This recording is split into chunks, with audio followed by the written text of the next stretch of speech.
start. Okay, so now it's fine. Okay, so we'll start with this one. Yeah. So the first thing is which approach we are going to use. So whether there's two approaches, top down or bottom up. So top down means you do volume mesh, the whole fluid thing and the surface mesh will be made together. But bottom up means you start from the lowest. So first you set up the parameters for curves, then surface, and then from that a volume mesh. So that's like, you come from the bottom all the way to up to the fluid or volume. Yeah. So here let's try a bottom up approach. Yeah. Okay. So first thing we need to do is turn off Farfield, turn off the fluid as well, and measure some distances just to see how big the just to see how big this is. So we know this is actually distance is, what am I doing? Oh, I created body parts. Dismiss. Oh, okay. Okay, distance is 1. It says 1.46. I'm not sure. Let's see again. 1.46. Okay. So we know that this is 1.46, and the distance, the domain size is used again 147. Yeah. Okay. So first thing you do is you go to see this blocking section is for structured meshing.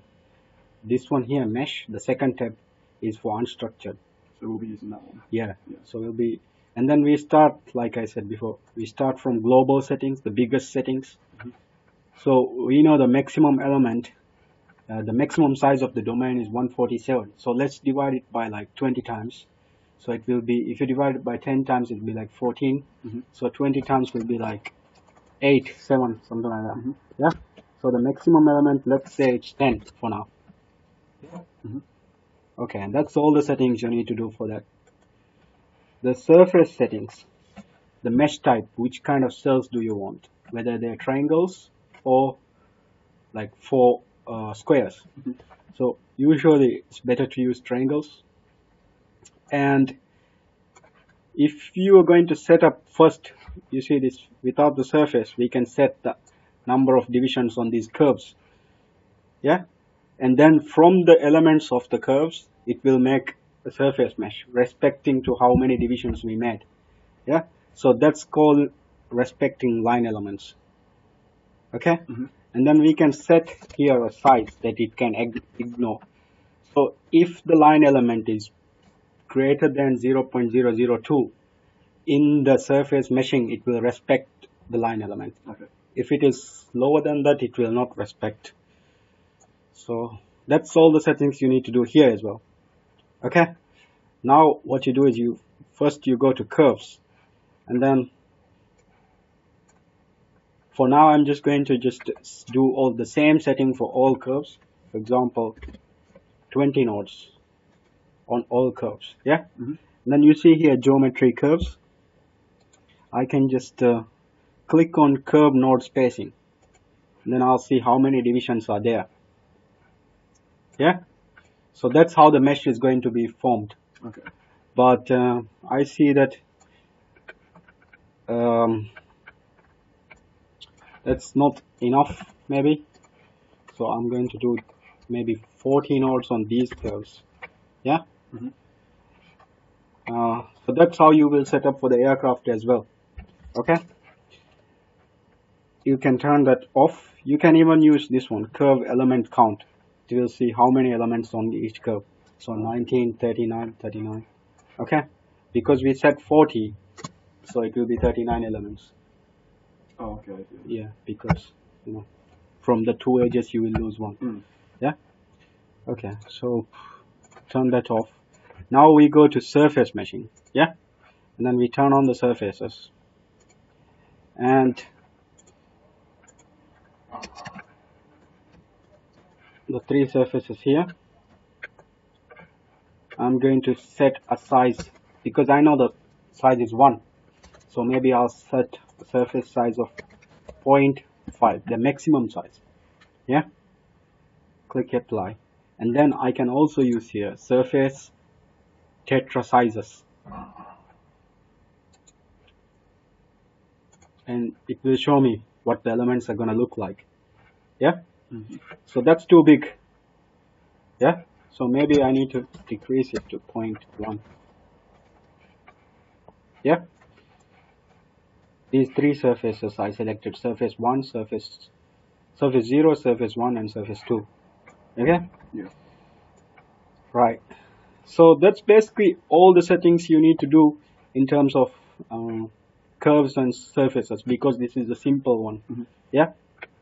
You can also go advanced settings, like if you want chords mixed with triangles, or all chord or all triangles. Yeah. For example, I selected all triangles. Okay. Okay. Also, there's something called auto block, patch dependent, and patch independent. Auto block means it will not be, let's just keep it as patch dependent. Patch dependent means, you know, the elements we created here just now, so it will respect these patches, so it depends on the line elements. Yeah, so let's just create a surface mesh. So we went to first we will need to make the curves. So you see this here mesh curve, so we select these three curves. Yeah, and then we say okay, apply, and then it says here 97 bursts created on 3 curves. Yeah, so now there's a new tab called mesh. See here. Yeah, it just came. Now if I turn off the curves and just turn on the mesh, there's only line elements, there's no triangles yet. But see, this is how, depending on how we define the divisions, now there's, see, if I went to delete elements, I'll see that there's, it's just how we made it. Yeah. Okay, now since we have, so because it's patch dependent, first thing you need to do is do the curve meshing. Yeah, because from that we will make a surface mesh, and then we will go to mesh, compute surface. We will turn on the surfaces and input which geometries do you want to input, and I'm saying I will select it from the screen rather than all. Yeah, because we just did the settings for only this cylinder body. We didn't do it for the Farfield yet. Yeah, so I'm just going to select the surfaces for the cylinder, and then just say click compute. See? Okay. So what happened? It respected the line elements or not? We have to check. Yeah. So see, this is the line element. For example, in the curve node spacing, this is what we defined. Yeah. So if we turn off on the shells now, you'll see it's exactly made from the divisions that we created. Yeah. Let's say, for example, I just deleted all these elements. Yeah. Just went to edit mesh and delete elements. Went to select parts and all except, and click apply. So all the elements will be deleted now. Yeah, only geometry remains. This time I just want to show you how this patch dependent process works. For example, here instead of 20 nodes, now I'm going to select 100. Apply. It's like this now. And also here on this curve, sorry, again on this curve, I want this side to be more refined. Okay, so what I'm going to do is maybe change this to 50 nodes, click apply, and I want this side to be refined. So what I'm going to do is just go to dynamic. Before it was on general settings. Now I'm going to dynamic, and then I'm selecting this bunching law. You know, bunching means how you organize it. So bunching law, for example, geometric 1, and then the ratio I'm selecting. Default is 1.0. So if I click now, it will change to 1.1. So geometric 1, it depends which direction the curve is going. So geometric 1 or geometric 2, one of them should work for you. So this time it worked for me by luck. I just clicked the curve and 1.1. How do you know if it hasn't worked? Well, let's say if I had, so if you just left click, it will go back to normal. Let's say I selected geometric 2 and then right clicked it, yeah? And it went to that side. That's not what I want. So you can just do a left click now, and then another left click, and then another, yeah. So left click, right click. So it's a problem of your mouse, like just keep clicking left and right and you will end up, yeah? So this side I have refined now, yeah? And I'm going to turn off this now, and then do the same thing again. First create the curve elements, yeah? 127 bars this time, and then go to surface and create a from screen, not part by part, from screen, and select this surface again, or all these surfaces again, and compute. Let's see if it works. Well, it does. This is what we said. As it goes towards the curve, make the spacings smaller. So now you can see it's the whole surface meshes depending on how we define the line elements. Okay. So the idea is that, you know, when in a wing, I told you in a wing you need the leading edge to be refined, correct?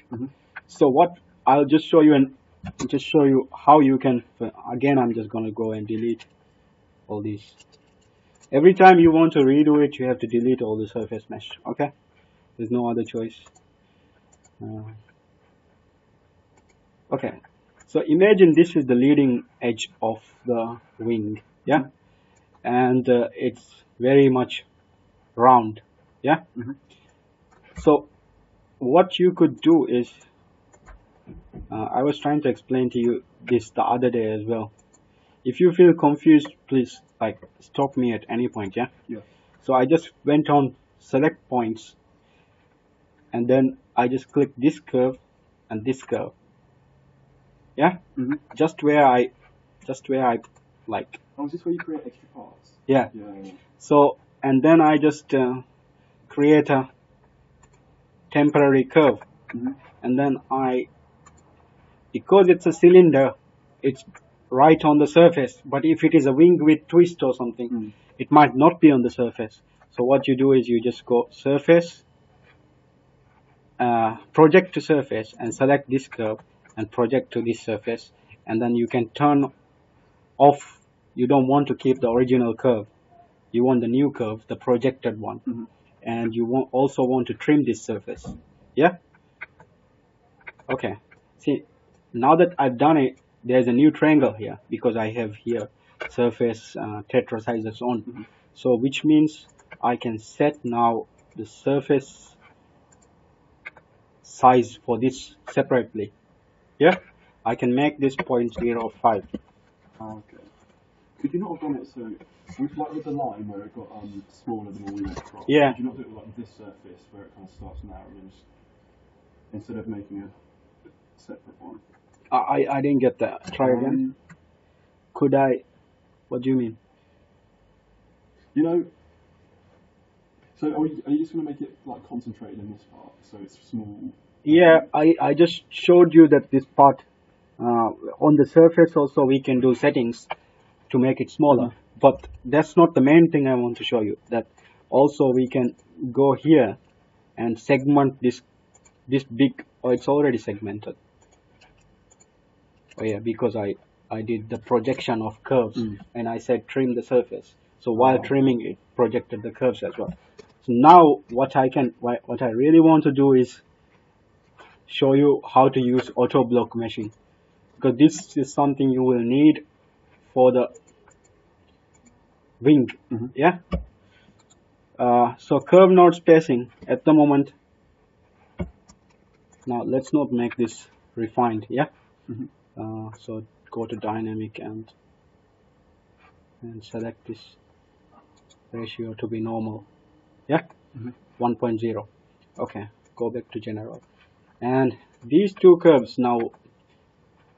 Okay, this, because this curve doesn't have any parameters, so what I'm going to do is just copy the parameters to here. There is copy parameters from this curve to this curve. Click apply. Yeah. So this is just things to make life easier. And then these two, I want this region to be refined. Yeah. So what I'm going to do is 20, 20. Yeah. See, if I turn on the element count, as long as you have two parallel curves, and I mean the four curves that defines the surface, these two and these two. Yeah. As long as they have the same number of elements, you can use auto block. But if that was like 19 and that's 15, then you can't use auto block. So auto block is kind of like structured meshing, but so let's go structured meshing, but you can use triangles. So I went here, I said all try, and then I said auto block. Just for this surface. Everything else will be all try normal, pitch dependent. Yeah. So I selected that, and let's do this again. Just go to mesh curves and mesh all these curves. Correct. Click apply. 208 bars created this time, and then go to surface, and you can even select part by part, because this part is actually part geometry. Part geom. Yeah. The cylinder is, we called it GEOM. Yeah.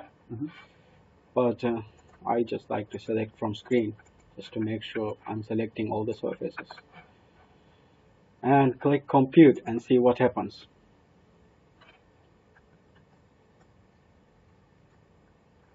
See, it's very much regular, and it's actually what they do is they just first they do a square, and then they just run a diagonal line through it. That's it. But but this will help you to get the curvature of the wing correctly. There's no other way. If you use for example triangles, it's gonna be a bit distorted. It's not going to be a smooth leading edge. I'm just showing you this so that you can on the T-tail thing, you can just make split curves and then make separate surfaces for that. Yeah, and then use this auto block method. Okay, yeah. That's the idea. Yeah. Okay. Okay, so now that we've done this, this next thing, I don't really care about the far field as long as it's just enough refined. Yeah. So I know that this length is how much? I forgot. How much is the 146? It was 146. Yeah. I'm not sure. I can't. Okay. So fine. Let's just say that the maximum length is 10. I think maximum element size we set is 10. So far field also I'll set to 10. Okay. And the volume meshing also maximum size 10. And I'm saying that the prism, there will be a boundary layer. See this prism? It means, remember in structured meshing we did O grids? So this is the replacement for O grids in unstructured. So it's prism. Okay. So click apply. So because I set the size of 10, it divided it into 20 divisions. If I selected this size as, for example, Farfield as size 1, it will do 201 division depending on the curve length and the maximum size we give. So because 140 divided by 10 is about 20 elements. So that's why 20 in these curves, 15 for these short ones, divisions. Oh, okay. Yeah.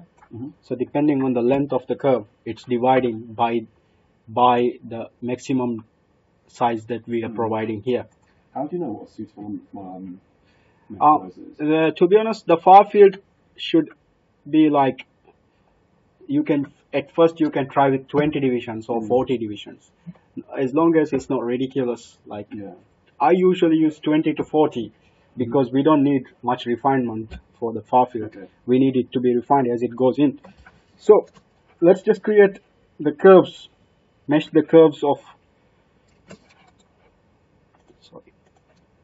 mesh the curves of the part Farfield, because I don't want to go and select all the curves separately.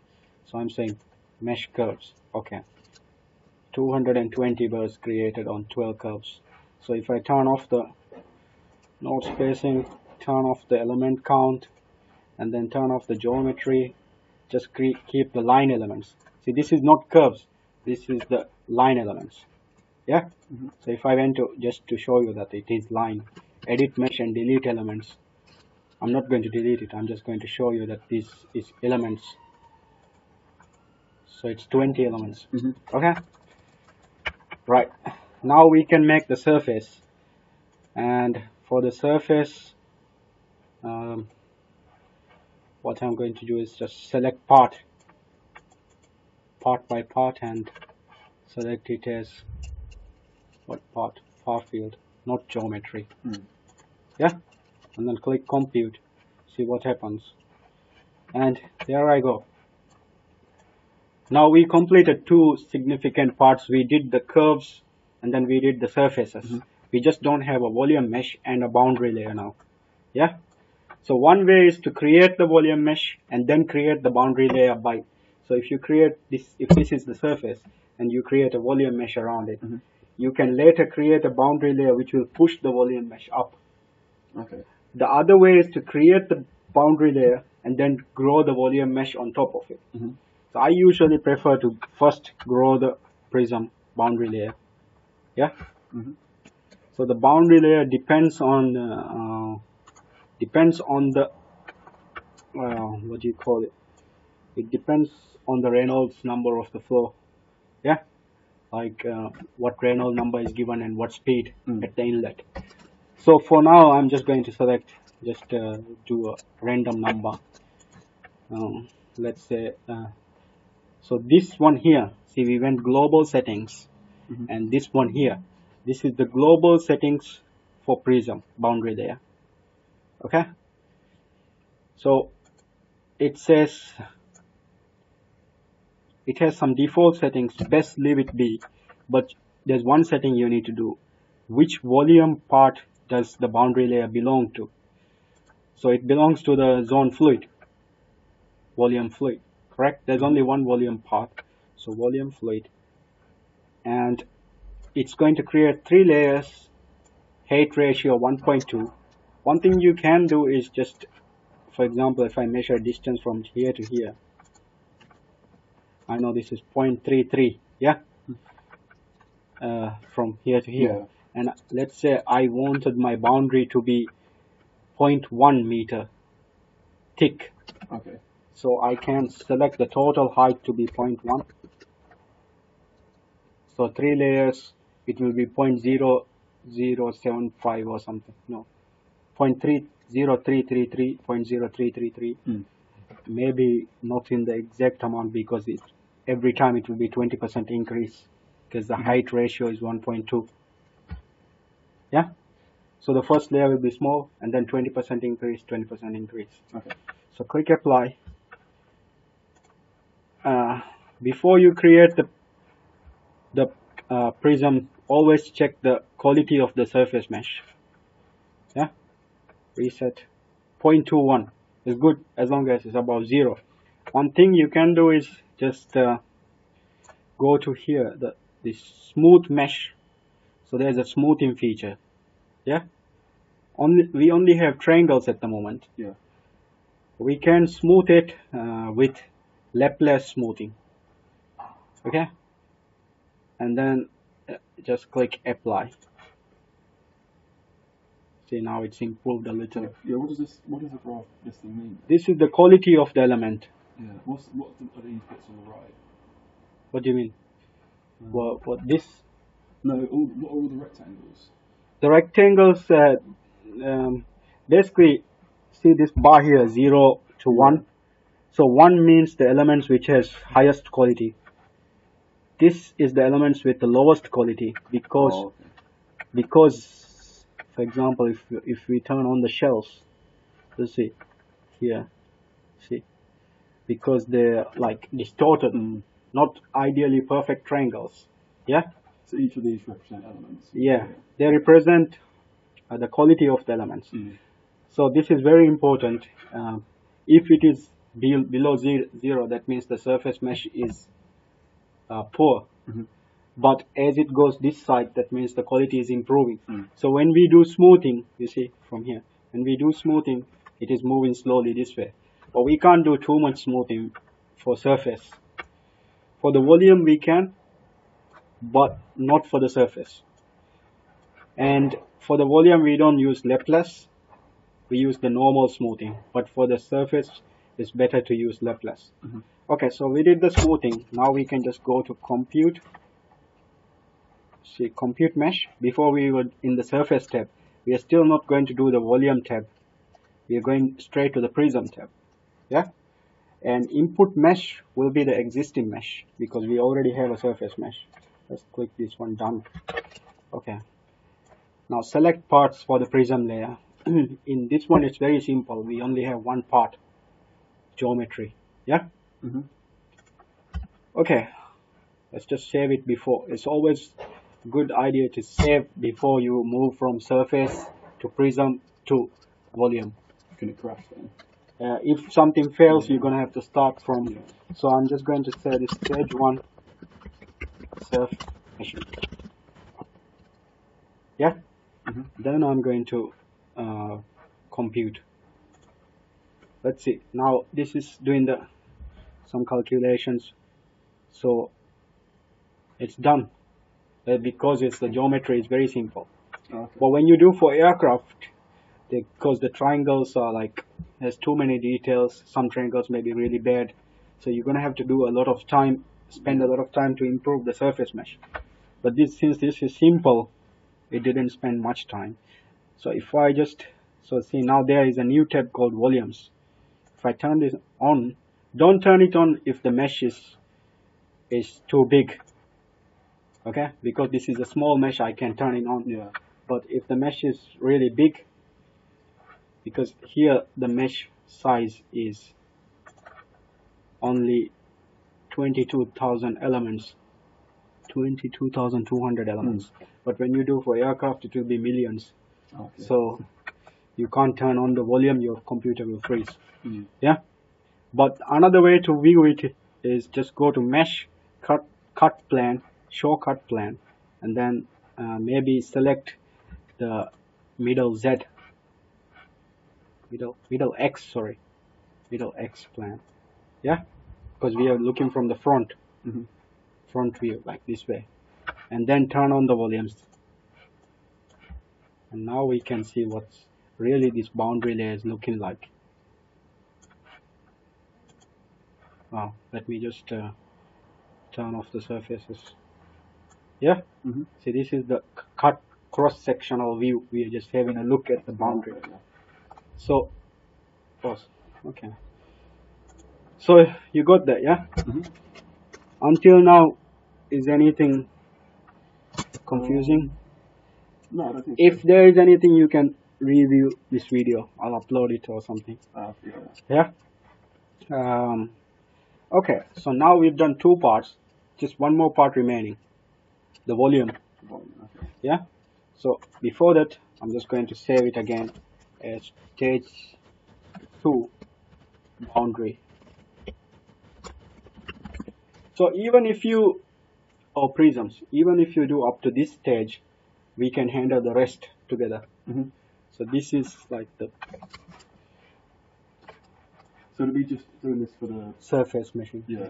surface and then the prism. That's it. And then volume we can generate here because it's faster. Because volume might be like 10 million or 20 million. So maybe, I don't know, depends on what computer you have. So let's just go now. We set everything for, see, if you went on parts, globally, we have set that the maximum size is 10. So this applies to lines, surface, volume, everything, global. And on the parts, we have selected that the volume fluid zone maximum size is 10. Yeah. So we have some good amount of settings. We don't need to worry. We can just go to compute. First, you can compute in something called a Deluna mesh. Okay. The octree mesh is for the top-down approach. So it's something if you want to do everything in one click. So the line, surface, volume, everything in one click. But since we made the surface mesh and everything, and the prism also, we can just use the Deluna or something. I don't know how to spell it properly. Deluna mesh. Yeah? We don't need to create prism layers because we have prism layers already.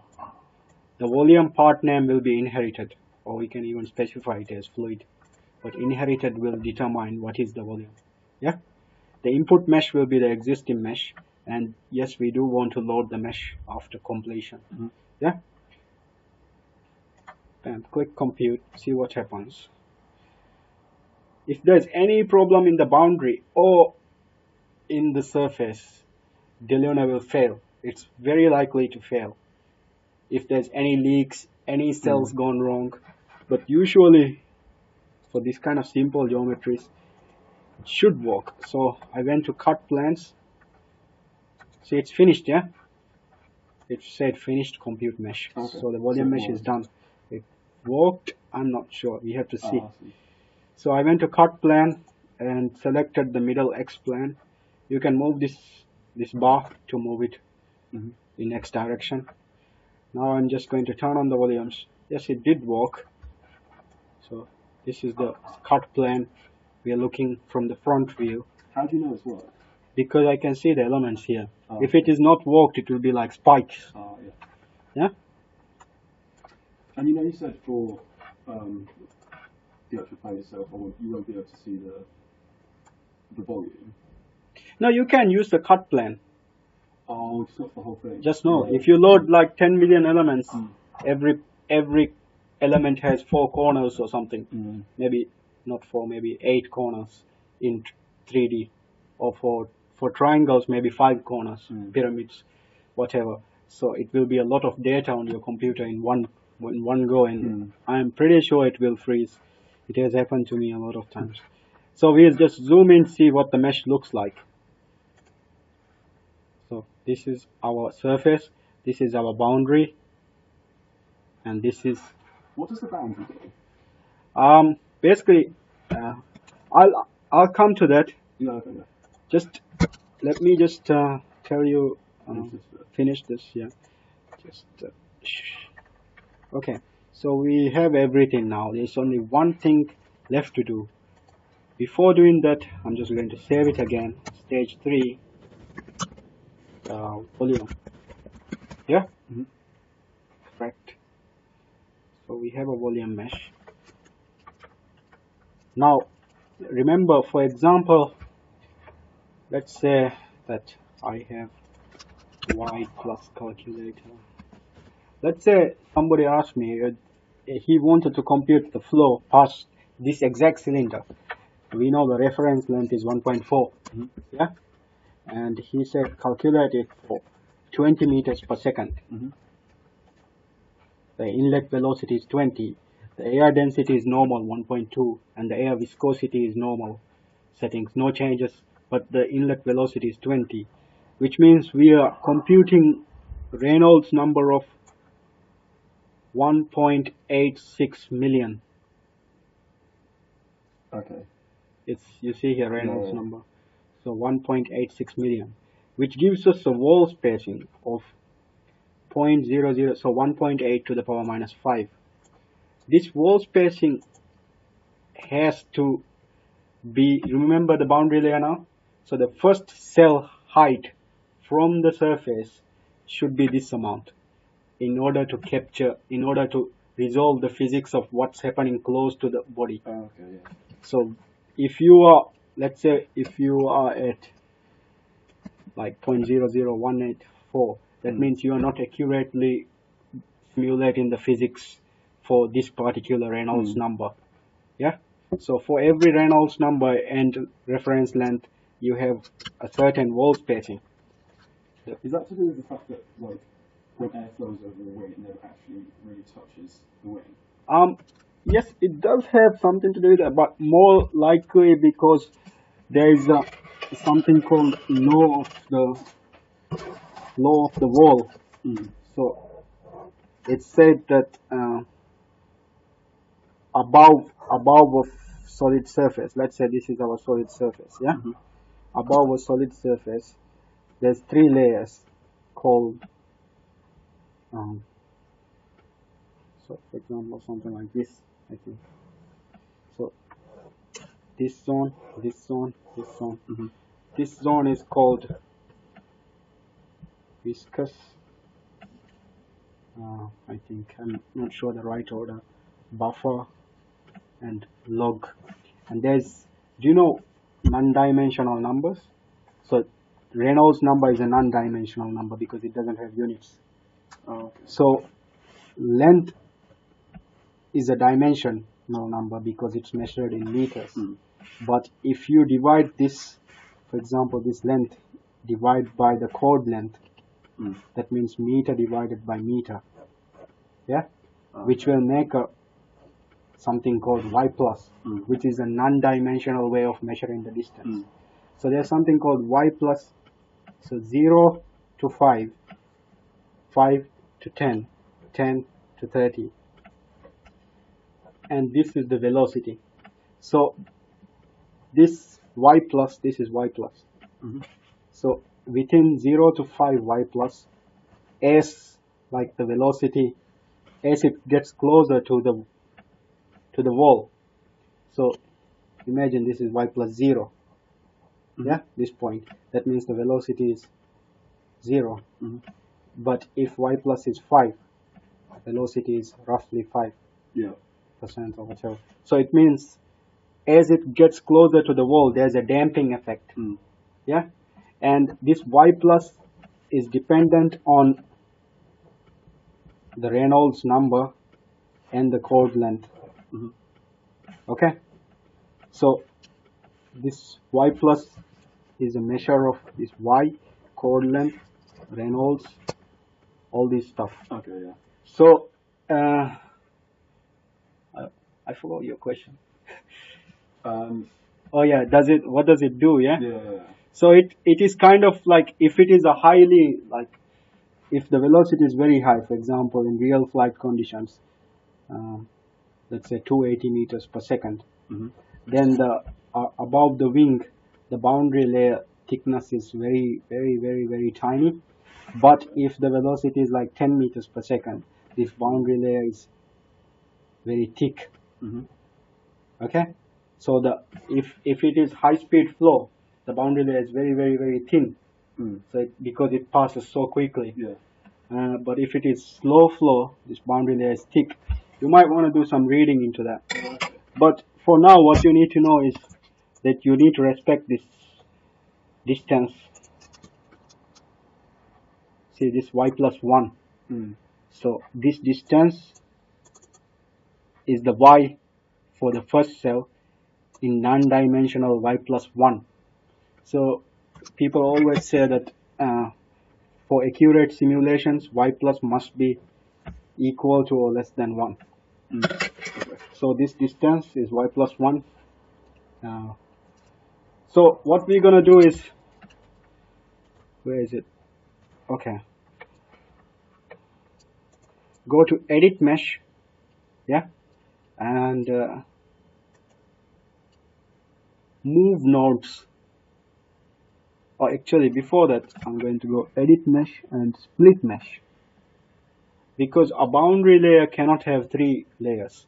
It should be about 10-15 layers so that it will be accurate. See, the more number of layers, the more accurate. Typically, people use 15 to 30, something like that. At least 10 or 15. So I'm just going to go split mesh, split prisms. Prism part is in the fluid. Yeah. Prism ratio was 1.2. And I want number of layers 3. Okay, click apply. And then let's view a cut plane again. So what I did is I splitted every prism layer into 3 parts. So now I have 3 times 3, 9 I think. Shells, volume. See, it's more refined now, yeah? So this is what happened. So now so before there was 3 layers, now it split every layer into 3 parts. Okay? And then I'm going to go to mesh cut. Every time I have to like cancel this. Okay. Now I'm going to go to move nodes, redistribute prism, fix initial height, and this is where I take this value to. Okay? And then maybe just delete some numbers from the back. So the first cell height. So I took that from this website. Okay. And then now I just click here, redistribute it. Fix initial height and redistribute. So it's redistributing, it's done. Because it's a small mesh, everything is working very fast. Now I'm just going to view it again. Okay. It's done, but seems to be it's done it, but it's moved because the first cell spacing is so small. The other ones are like filled in the gap. Yeah. So they're like here. So if we turn on the solid view, we can see this. So this is effectively like the dynamic spacing. Yeah. Where it's narrow and then just thicker. Yeah. I think you can again do a second time and do the ratio of 1.2. Click apply. Okay, this time it didn't do it. Redistribute again. Okay, maybe we need more elements than 9 layers, because as long as it is 9 layers, and if you want to use such a small spacing, then the jump is very high. In order for the boundary layer thickness to be 0.1. Remember we set in the global settings that the total height of the boundary layer is 0.1. Yeah.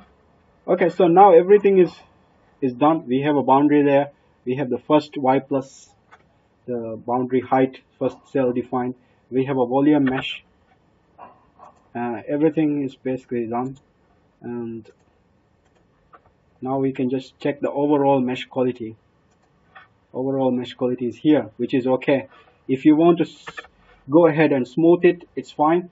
Improve the mesh quality by, when you do it, what you do is you freeze the surface elements and the prism, and you just smooth the volume tetra. Now it's gone to 0.3. Okay. So the quality has improved. So the better the quality, the solver will be faster and more accurate. Yeah.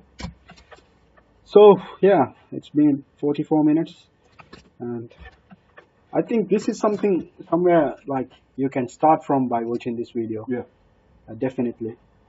And I'll give it a go. So yeah, when you are struggling, just comment. We'll discuss it together. Let me just pause this video because